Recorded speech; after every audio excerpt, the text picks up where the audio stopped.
3월 18일 목요일 전국 한인연합감리교회 사순절 특별 연합성회 말씀을 전하는 미국 중서부 콜로라도 한미연합감리교회를 섬기고 있는 이지성 목사입니다. 한국으로 치면 한라산 꼭대기 높이에서 신앙생활하면서요, 고산지대 속에서 어떤 분들은 하나님과 가장 가까이 맞닿아 있다라고 표현하시는 분들도 계십니다. 교회 안에서 우리 한인 가정, 또 이중 문화 가정, 미국인 회중, 또 이세 회중이 한데 어우러져 주님의 신앙 공동체를 이루고 있습니다. 오늘 하나님께서 우리들에게 주신 말씀은 이사야 55장 1절에서 11절까지 말씀입니다. 제가 받들어서 봉독하겠습니다. 너희 목마른 자들아 물로 나오라. 돈 없는 자도 오라. 너희는 와서 사 먹되 돈 없이 값 없이 와서 포도주와 젖을 사라. 너희가 어찌하여 양식 아닌 것을 위하여 은을 달아주며 배부르게 못할 것을 위하여 수고하느냐. 나를 청종하라. 그리하면 너희가 좋은 것을 먹을 것이며 너희 마음이 기름진 것으로 즐거움을 얻으리라. 너희는 귀를 기울이고 내게로 나와서 들으라. 그리하면 너희 영혼이 살리라. 내가 너희에게 영원한 언약을 세우리니 곧 다윗에게 허락한 확실한 은혜니라. 내가 그를 만민에게 증거로 세웠고 만민의 인도자와 명령자를 삼았었나니 내가 알지 못하는 나라를 부를 것이며 너를 알지 못하는 나라가 내게 달려올 것은 나 여호와 내 하나님 곧 이스라엘의 거룩한 자를 인함이니라. 내가 너를 영화롭게 하였느니라. 너희는 여호와를 만날 만한 때에 찾으라. 가까이 계실 때에 그를 부르라. 악인은 그 길을, 불의한 자는 그 생각을 버리고 여호와께로 돌아오라. 그리하면 그가 긍휼히 여기시리라. 우리 하나님께로 나아오라. 그가 널리 용서하시리라. 여호와의 말씀에 내 생각은 너희 생각과 다르며 내 길은 너희 길과 달라서 하늘이 땅보다 높음같이 내 길은 너희 길보다 높으며 내 생각은 너희 생각보다 높으니라. 비와 눈이 하늘에서 내려서는 다시 그리로 가지 않고 토지를 적시어서 싹이 나게 하며 열매가 맺게 하여 파종하는 자에게 종자를 주며 먹는 자에게 양식을 줌과 같이 내 입에서 나가는 말도 헛되이 내게로 돌아오지 아니하고 나의 뜻을 이루며 나의 명하여 보낸 일에 형통하리라. 하나님의 말씀입니다. 지금 알고 있는 걸 그때도 알았더라면 이라는 시가 있습니다. 내용은 이렇습니다. 지금 알고 있는 걸 그때도 알았더라면 내 가슴이 말하는 것에 더 자주 귀 기울였으리라. 더 즐겁게 살고 덜 고민했으리라. 금방 학교를 졸업하고 머지않아 직업을 가져야 한다라는 걸 깨달았으리라. 아니, 그런 것들은 잊어버렸으리라. 다른 사람들이 나에 대해 말하는 것에는 신경 쓰지 않았으리라. 사랑에 더 열중하고 그 결말에 대해선 덜 걱정했으리라. 설령 그것이 실패로 끝난다 해도 더 좋은 어떤 것이 기다리고 있음을 믿었으리라. 더 많은 용기를 가졌으리라. 모든 사람에게서 좋은 면을 발견하고 그것들을 그들과 함께 나눴으리라. 지금 알고 있는 걸 그때도 알았더라면. 오늘 우리가 읽었던 이사야 55장 본문의 말씀, 여러분들도 잘 아시듯이요, 당시 상황은 이스라엘 백성들이 바벨론 포로기 생활 가운데 있는 현실이었습니다. 그간 어떠했나요? 과거의 이스라엘의 영광은 다 싸그리 무너진 상황입니다. 뿐만 아니라 하나님께 선택받은 그러한 자기들, 우월하게 생각했던 그 선민의식도요, 처참하게 무너져 내버린 현실이죠. 뿐만 아니라 예루살렘 성전과 다윗궁의 영광 또한 무참하게 사라진 지 오래이고요. 포로 생활 가운데 있던 이스라엘 백성들, 오늘 우리가 읽었던 3절 말씀처럼 너희는 귀를 기울이고 내게로 나와 들으라 라고 하셨는데, 주님께 기울이지 못하고 주님의 음성을 듣지 못한 현실 속에서 결국 포로 생활 가운데 있던 이스라엘 백성들, 그간 하나님의 심판의 연속이었습니다. 그리고 이제는요, 바벨론 포로 생활을 하면서 이스라엘 백성들의 신앙생활, 또 신앙생활 가운데 그들의 생각은 어떠했을까? 이렇게 한번 상상을 해봅니다. 첫 번째는요, 신앙을 점점점 잃어가는 현실이 아니었나라는 것입니다.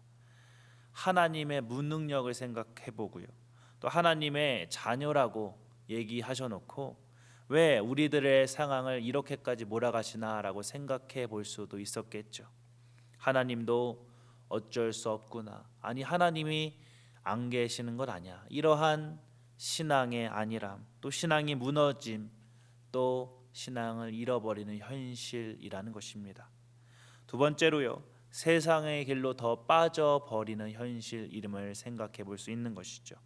포로 생활 가운데 하나님의 말씀이 아니라 이제는 바벨론 문명이 자기들을 엄습하고 있는 현실입니다. 바벨론의 학문과 종교의식과 문화 등이 이스라엘 백성들을 사로잡고요, 거기에는 하나님을 찾을 생각도 안 하고요, 결국 그 문명에 동화돼 버리는 현실이라는 것이죠. 내가 거룩하니 너희도 거룩하라 라는 하나님의 말씀은 잊혀진 채로 바벨론 문명의 타락의 길로 나가게 된 현실. 바벨론 포로의 현실처럼 오늘날의 현실을 한번 생각해 봅니다. 계속해서 코로나 바이러스로 인하여서 수많은 이들이 목숨을 잃어가는 현실, 목숨을 잃어감에 슬퍼하는 가족들, 또 목숨을 잃어가는 현장 속에서 그들을 살려보겠다고 하지만 결국 자기도 코로나 바이러스에 걸려서 죽음을 맞이하는 비극적인 상황들 뿐만 아니라 이 바이러스로 인해서 경제적으로, 정신적으로, 관계적으로 여러 가지 삶의 현장에서 피해를 보는 현실들까지, 결국 하나님이 어디 계신가? 하나님도 어쩔 수 없으신가? 하나님은 계시기는 하신 것인가? 라는 질문의 연속입니다. 그러면서요, 우리들의 영혼을 피폐하게 만드는 그러한 세상의 수많은 것들에 귀 기울이다가요, 영적인 나태함과 무력감을 경험하는 우리의 세상의 현실 뿐만 아니라 교회의 현실이기도 하다라는 것이죠. 이러한 현실 속에서도요, 살아계신 하나님께서는 우리들을 향하여 말씀으로 속삭이고 계십니다. 3절 말씀을 다시 한번 곱씹어서 읽어보죠. 너희는 귀를 기울이고 내게로 나와 들으라. 6절 말씀에도 동일하게 얘기하십니다.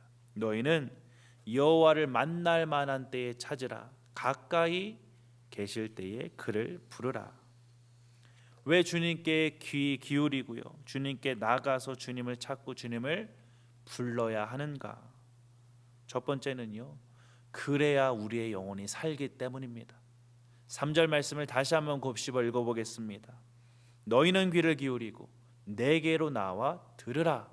그리하면 어떻다고요? 너희의 영혼이 살리라. 당연한 진리입니다. 주님께 나가고 주님을 찾으면 우리의 영혼은 살게 되어 있다라는 이 당연한 진리인데, 왜 이 당연한 것을 우리는 우리의 삶의 현실을 돌아보면 잘 하지 못하는가? 첫 번째는요, 우리의 죄가 있기 때문에 그러합니다. 우리 마음에 또 우리의 삶 가운데 죄가 있으면 절대로 주님께 나아가고 주님을 찾고 싶은 마음이 안 듭니다. 죄의 본성에 이끌리게 되어 있습니다. 뿐만 아니라 그것이 더 심각해지면 죄에서 무감각해지고 죄에 대해서 무뎌지는 현실을 경험하는 것이죠. 목회자들도 예외가 아닙니다. 제가요, 한국에서 신학교를 졸업하고 그 졸업 예배 때 오셨던 강사 목사님이 한국 감리교회에서 존경받게 목회하시고 이제 목회를 마무리하시면서 이제는 신학교에서 공부를 끝내고 또 교회 현장 속에서 주님의 귀한 사역을 감당하는 햇병아리 같은 목회자들에게 이렇게 당부를 하십니다. 여러분들, 목회에서 성공하는 방법 딱 3가지만 명심하면 됩니다. 아니, 목회를 성공한다라고 하시니까 저도 귀가 쫑긋해서 들어봤습니다. 3가지를 말씀하시는데 그것은 3가지를 조심하라는 겁니다. 목회자로서 첫 번째, 돈을 조심하고, 두 번째는 여자를 조심하고, 세 번째는 나이가 들수록 권력을 조심해라. 이 3가지만 조심하면 목회에서 성공한다라는 거예요. 그런데 참 아이러니하지 않습니까? 목회 주님의 일을 하는 것, 선한 일을 하는 것이고 아름다운 일을 하는 것인데 반대로 늘 그러한 돈의 유혹, 여자의 유혹, 권력의 유혹이 도사리고 있다. 죄의 유혹이 가장 아름다운 곳에 함께 있다라는 것이죠. 절대로 목회자들도 예외가 아니라는 것을 생각해 보게 되는 것입니다. 또 죄를 지으면요, 누구든지 죄책감에 주님께 나가기가 죄송합니다. 주님께 나가기가 싫어집니다. 주님을 찾고 싶고 부르고 싶지 않은 것입니다. 그러나 죄는 분명하게 얘기를 합니다. 이사야 59장 2절 말씀에 오직 너희 죄악이 너희와 너희 하나님 사이를 갈라놓았다. 두 번째 우리가 생각해 볼 것은요, 주님께 기울이고 주님께 나아가고요, 또 주님을 찾고 부르는 게요, 시간 낭비인 겁니다. 아깝다고 생각하는 것입니다. 세상에 할 게 너무나 많습니다. 너무나 분주합니다. 어떤 분들은 아침에는 운동해야 되고요, 또 아침 운동이 끝나고 나서는 직장 생활을 해야 되고 저녁에 와서는 쉬어야 되고요, 또 일 안 하시는 분들은 어떻습니까? 취미 생활 하는데 바쁩니다. 또 아주 아름다운 손주를 두신 분들께서는 손주들 보시느라 분주하십니다. 저녁에는 피곤합니다. 결국에는 분주하여서 또 시간이 없어서 주님께 나가는 것을 소홀히 한다라는 것이죠. 이 말씀을 전하지만 저라고 자유로울까요? 저희 어머니가 늘상 잔소리처럼 하시는 얘기가, 네가 목회를 하면서 꼭 최소한 하루에 3시간을 기도해야 된다라는 말씀을 잔소리같이 하세요. 참 귀한 말씀인데요, 그렇게 얘기를 하셔서 또 더 나아가서 얘기하시기를, 네가 하루에 그렇게 기도해야 먼저는 네 영혼이 사는 것이고 내 주위에 있는 영혼이 살고 또 네가 섬기는 교회가 사는 길이다라는 말씀을 하십니다. 그런데요, 솔직히 그 귀한 말씀을 제가 제 마음에 손을 올리고 생각해 보면 늘상 저희 어머니의 마음을 기쁘시게 해드린 적이 얼마나 됐나, 참 부끄럽기 짝이 없습니다. 왜냐, 아이러니하게도 핑계대는 겁니다. 목회하는 것이 바쁘다고 분주하다고 그렇게 보면서요, 제 심연 깊은 곳에서는 기도하는 것, 주님 앞에 나가는 것이 혹여나 시간 아깝다라고 생각하진 않는지, 시간 낭비다라고 생각하는진 아닌 것인지 돌아보게 됩니다. 결국 우리들에게도요, 주님께 기울이고 주님께 나아가고 주님을 찾고 부르는 것, 그럴 시간이 없다, 내 상황에서 어떻게 그렇게 시간이 아깝다, 이런 생각이 있진 않은지 이 아침에 우리의 영적인 상태를 돌아보길 원합니다. 사실 세상에 할 일이 많고요, 다 중요합니다. 돈도 벌어야 할 것이고요, 취미 생활도 해야 될 것이고요, 가족 생활도 충실히 해야 될 것이고요. 그런데 가장 중요한 것이 있다면 우리의 영혼이 죽어 있지 않은 것이 가장 중요한 것이고, 가장 경계해야 될 것이 있다면 우리의 영혼이 죽어가는 것을 우리가 삶을 살아가면서 경계해야 된다라는 것입니다. 두 번째로 우리가 주님께 귀 기울이고 주님께 나아가야 하는 근본적인 이유는 본문 7절 말씀에 나옵니다. 우리를 긍휼히 여기신 하나님이시기에, 우리를 용서하시는 하나님이시기에 우리는 끊임없이 주님께로 돌아가야 한다라는 것입니다. 교회 권사님 한 분께서 이런 얘기를 하십니다. 저에게 말씀하시면서 우리가 좀 기도를 할 때 우리를 용서해 주십시오, 우리를 주님 긍휼히 여겨 주십시오라는 기도 좀 그만했으면 좋겠다라고 얘기하시는 거예요.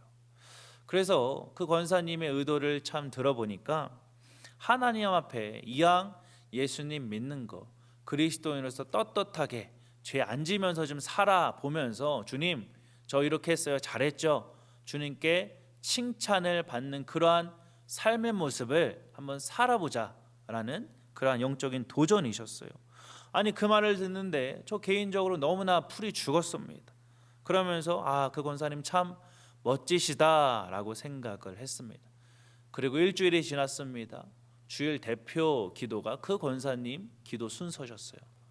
그 기도 순서가 권사님이시니까 그 권사님께서 제게 하신 말씀이 있으니까 권사님 기도를 주의 깊게 듣지 않겠습니까? 그런데 그 대표 기도에서 첫 마디가 그 권사님이 사랑의 하나님, 우리를 긍휼히 여겨 주시고 우리를 불쌍히 여겨 주시옵소서라는 한마디의 기도셨습니다. 그 기도를 듣는데요, 저에게는 세 가지 생각이 들었어요. 아니, 일주일 전에 그렇게 떳떳하게 자신 있게 신앙생활 합시다라고 말씀하셨던 권사님이 되리어 일주일 만에 주님의 긍휼을 구하는 기도를 하시면서 권사님 참 순수하시다, 권사님 참 솔직하시다라는 생각을 했습니다. 또 두 번째 생각은요, 하나님 앞에서 우리는 언제나 죽을 수밖에 없는 죄인이구나. 그리고요, 세 번째는 그럼에도 불구하고 우리가 주님을 찾고 찾으면 주님께서는 우리를 긍휼히 여기시고 주님께서는 우리를 용서하신다라는 귀한 진리였습니다. 요한일서 1장 9절도요, 우리들에게 이렇게 선포합니다.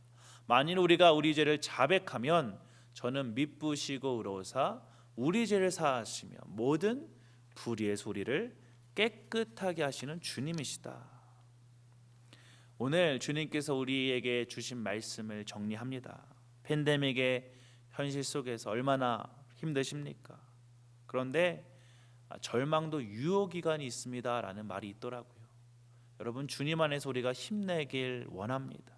뿐만 아니라 팬데믹의 현실 속에서 하나님이 도대체 어디 계신 거야?